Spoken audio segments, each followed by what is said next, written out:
Hello বন্ধুরা, good morning. Welcome back to my channel leave simply with Riya. তো আজকের ওয়েদারটা দেখতে পাচ্ছ, একদম মেঘলা হয়ে আছে, বৃষ্টি চলে আসবে। আর আজকে হলো বিশ্বকর্মা পুজো। তো তোমাদের সকলকে জানি শুভ বিশ্বকর্মা পুজো। তো এদিকে দেখো, স্কুল থেকে এসেছিলাম, মানে কুহুকে নিয়ে এসেছিলাম স্কুল থেকে। তারপরে দেখো বিছানা একদম পুরো নোংরা হয়ে আছে, কাপড় জামা খোলা হয়েছে, তার জন্য আর কি পুরো নোংরা হয়েছে। তারপরে ওদিকে আমার রান্না বান্নাও পড়ে আছে, কিচ্ছু হয়নি। আর হাজব্যান্ডও স্নান ধান করে গেছে। তো মাত্র আসলাম আমি স্কুল থেকে ওকে নিয়ে, তো তার জন্য এই অবস্থা। তো বিছানা উঠানো হয়েছিল, কিন্তু তারপর বিছানার উপরে সব কিছু মানে ফেলানো হয়েছে আর কি। আর এদিকে ঘড়ির কাঁটা বলছে হলো 1:30। তো আমাদের বাড়িতে এবার পুজো হবে না, প্লাস দোকানও হবে না। কারণটা আমি তোমাদেরকে অল্পক্ষণ পরে বলছি কেন হবে না। আর এদিকে দেখো কাপড়ও ভিজিয়ে রেখেছি, আর এদিকে অল্প অল্প গুড়ি গুড়ি বৃষ্টি পড়েই যাচ্ছে আর কি। তো চলো কী কী রান্নাবান্না করবো সেগুলো তোমাদের সাথে শেয়ার করছি। তো এদিকে দেখো আমার অনেক কিছু কাটাকাটি হয়ে গেছে। এদিকে দেখো মাংসর জন্য আলু, টমেটো, তারপরে যে পেঁয়াজ, রসুন সব কেটে রেখে দিয়েছি। আর মাছও এনেছিল, এ দেখো মাছ রয়েছে। তো এগুলো ভাজবো। আর কি বলে, ভাতটাও প্রায় হয়েই চলে এসেছে আর কি। আর এখানে দেখো যেহেতু আমাদের পুজো দেওয়া হচ্ছে না, তার কারণটা আমি পরে বলবো কেন পুজো দেওয়া হচ্ছে না। তো এদিকে দেখো অনেকগুলো ফুল রয়েছে গাছে। আর অন্য সময় তো ফুল ফুটেই না, এখন যখন পুজো দেওয়া হচ্ছে না তো ফুল অনেক রয়েছে। আর এখানে দেখো হাওয়াও মারছে, তার সাথে বৃষ্টি আসবে আর কি। হাওয়াও মারছে, দেখো আকাশটা কালো হয়ে আছে, অনেক জোরে বৃষ্টি আসবে। তো এই আর কি। আর তোমাদেরকে ঘুরে দেখাচ্ছি, কারণ এত ভাল লাগছে দেখতে ওয়েদারটা, তার জন্য আর কি। তো ওদিকে আমি ভাতের মার সরিয়ে এসেছিলাম। আর আজকে যেহেতু মানে সকালবেলা একটু হেভি খাওয়া হয়ে গেছিলো, তার জন্য মানে রান্নার অতটা তোড়জোড় ছিল না আর কি, একটু দেরি করে রান্না করব। তো এইদিকে দেখো আরও ফুল রয়েছে। এই দেখো এই জায়গাটা করে তো জেঠুদের এখানে দেখো অনেক ফুল গাছ, পিঙ্ক কালারের ফুল রয়েছে, জবা সব, এগুলো সাদা জবা, লাল জবা। এখানে ভিতর দিকে আবার লক্ষ্মী জবাও ফুটেছে, দেখতে পাচ্ছ কি না, খালি চোখে দেখা যায়, আমি দেখতে পাচ্ছি কি তোমরা নাও দেখতে পারো। তো এইদিকে বন্ধু আমার এখনো স্নান ধান হয়নি, এটাই তোমাদেরকে বলছিলাম। আর বাইরের ওয়েদারটা খুবই খারাপ, বৃষ্টি চলে আসবে দেখতে পারলে। অনেক হাওয়া করছিল বাইরে, যখন তোমাদেরকে ফুল গাছগুলো দেখাতে নিয়ে গিয়েছিলাম তখন হাওয়া করতে করতে গুড়ি বৃষ্টি স্টার্ট হয়ে গেছিলো, তারপরে মানে বৃষ্টি চলে আসবে। আর এখানে দেখো ওদের গাছের ফুল গাছের মধ্যে ভর্তি ফুল, আর একদম আমার জানলা দিয়ে প্রায় ঢুকিয়ে যাচ্ছে, এতটা ভালো লাগছিল দেখতে, তাই তোমাদের সাথে না শেয়ার করে পারলাম না আর কি। তো এই যে দেখো ফুলগুলো, তো কোনো সময় ফুল না থাকলে বাড়িতে, তখন আমি এখান থেকে নিয়ে নিই ফুল, ডালগুলো ডাঙ্গা দিয়ে টেনে তারপরে নিয়ে নিই। তারপরে দেখো বড় চাদা মাছও এনেছিল, তো এখান থেকে মাছ আমার জেঠি শাশুড়ির ঘর বাড়িতে দিয়ে দেওয়া হয়েছে, কাঁচা মাছ, ওরা ওদের মতন রান্না করে নেবে। আর আমি এদিকে মাছের মধ্যে এখন নুন হলুদ মাখিয়ে এবার ভাজা করছি আর কি।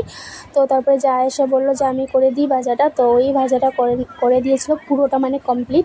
আর আমি এদিকে যেহেতু মাছ ভাজা করবো ভেবেছিলাম, তার জন্য তো স্নান করলাম না, তাই আমি ভাবলাম যে যাই হোক, যখন মাছটা ভেজে দিচ্ছে তাহলে আমি এদিকে মাংসর জোগানটা করে নিই। তো সব কিছু কাটা যখন হয়েই গিয়েছিল, তো আমি এদিকে পেস্ট করে নিচ্ছি। তো এখানে দেখো আদা, টমেটো, কাঁচা লঙ্কা, পেঁয়াজ, এগুলো সব পেস্ট করে নিলাম। এবার সব মশলাগুলো দিয়ে দেবো। এই যে দেখো পাঁঠার মাংস ছিল আর কি, তো এই যে দেখো সব মশলাগুলো দিয়ে, আর দই দিয়ে বানাতে বলেছিল আমার, দই দিয়ে মাটনটা একদম ভালো লাগে না, কারণ কালারটা পুরোটাই চেঞ্জ হয়ে যায়, তার জন্য আর কি। তো এই যে দেখো তেল দিয়ে দিয়েছি। আর আমি আইডিয়াটা মানে করে উঠতে পারিনি, কারণ আমি দইটা একটু পরিমাণে বেশি দিয়ে দিয়েছিলাম, তোমরা দেখতে পাবে ভিডিওতে। তো এই যে দেখো আধা মেখে নিচ্ছি, তারপরে মনে পড়লো যে দই তো দিইনি। দই দিলে আমার একদম, হ্যাঁ মুরগির মাংসতে দই দিলে ভালো লাগে, কিন্তু পাঁঠার মাংসতে দই দিলে না পাঁঠার মাংসের স্বাদটাই নষ্ট হয়ে যায়, কালারটাও ঠিক আসে না।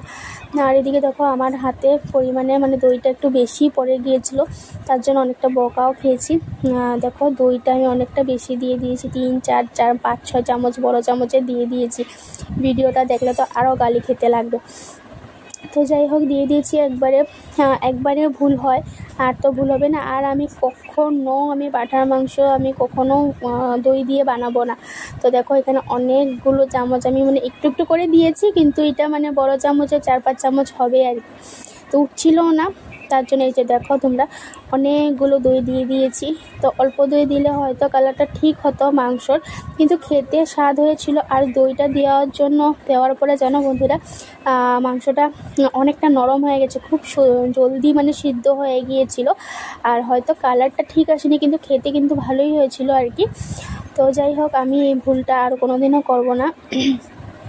জল দিয়ে খুব দই দিয়ে আর কি খুব বড় ভুল করে নিয়েছি বলতে পারো। তো এখন এই যে ভালো করে মেখে নিচ্ছি।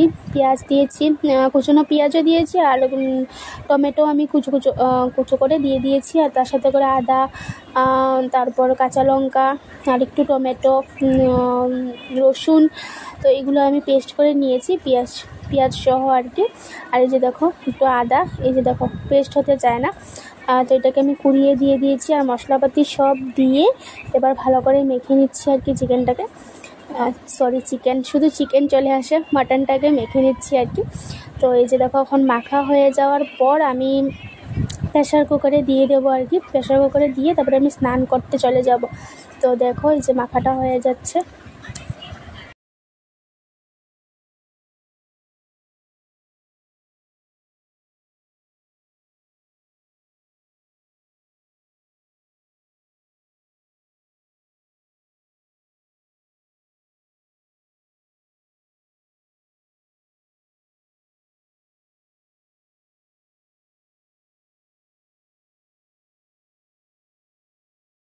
তো বন্ধুরা, আমি স্নান ধান করে চলে আসলাম। আর বাইরে কখন থেকে বৃষ্টি পড়ছে, খুব জোরে পড়ছিল। প্রথমে একটু জোরে পড়ছে, তারপরে একটু স্টপ হয়েছে, এখন আবার জোরে বৃষ্টি পড়ছে। ওই দেখো, দেখতে পেরেছো। আর আমি এখন স্নান ধান করে এসেছি, কাপড় তো কখনই ভিজিয়ে রেখেছি, এখনও ধুয়ে উঠতে পারিনি।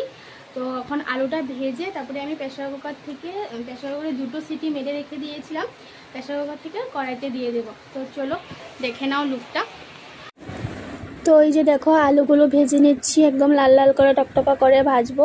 আর এখানে এই কড়াইটার মধ্যে ঢেলে দেবো। আর এদিকেও দেখো বাইরে প্রচণ্ড পরিমাণে বৃষ্টি, বললাম না তোমাদেরকে বৃষ্টি আসবে দেখো। আর এখানেই দেখো প্রেশার কুকারে লাল লাল মাটন। আর এখানে এখন দেখতে পুরো লাল লাগছে, কিন্তু যখন কড়াইতে দিয়ে দিয়েছি তখন একদম কালারটা একদম ফেড আপ হয়ে গিয়েছিল, এতটা বাজে লাগছিল দেখতে। পাঁঠার মাংস বলে মনেই হচ্ছিল না দেখতে, একমাত্র দই দেওয়ার জন্য। তো এইদিকে দেখো আলুগুলো আমি উল্টে পাল্টে একদম লাল করে ভেজে নেবো, আধা আধি আমি এখানেই সেদ্ধ করে নেব আর কি। তো এই হলো ব্যাপার। আর এখানে দেখো এই যে টকবক করে এখন ফুটছে, আমি মাটনগুলোকে ঢেলে নিয়েছি। মাটনগুলোকে ঢেলে এবার টকবক করে ফুটছে। আর এদিকে আলুগুলো দেখো পুরো লাল লাল করে ভাজা হয়ে গেছে। তো এই যে দেখো মাটন, আর এখন তো লাগছে ভালোই, কিন্তু যখন টানবে তখন পুরো হোয়াইট কালার হয়ে যাবে, তার জন্য আর কি।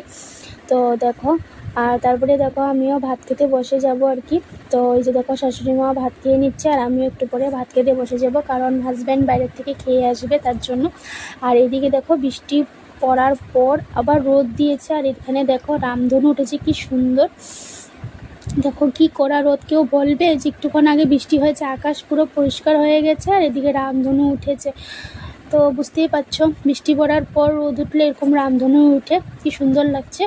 আর এই যে দেখো আমার মাটনের ফাইনাল লুকটা কেমন হয়েছে কমেন্ট করে জানিও। আর তোমাদেরকে বলে দিই আমরা কেন বিশ্বকর্মা পুজো করিনি। তো দোকানও হয় সবসময়, তোমরা দেখতে পারো ভিডিওতে।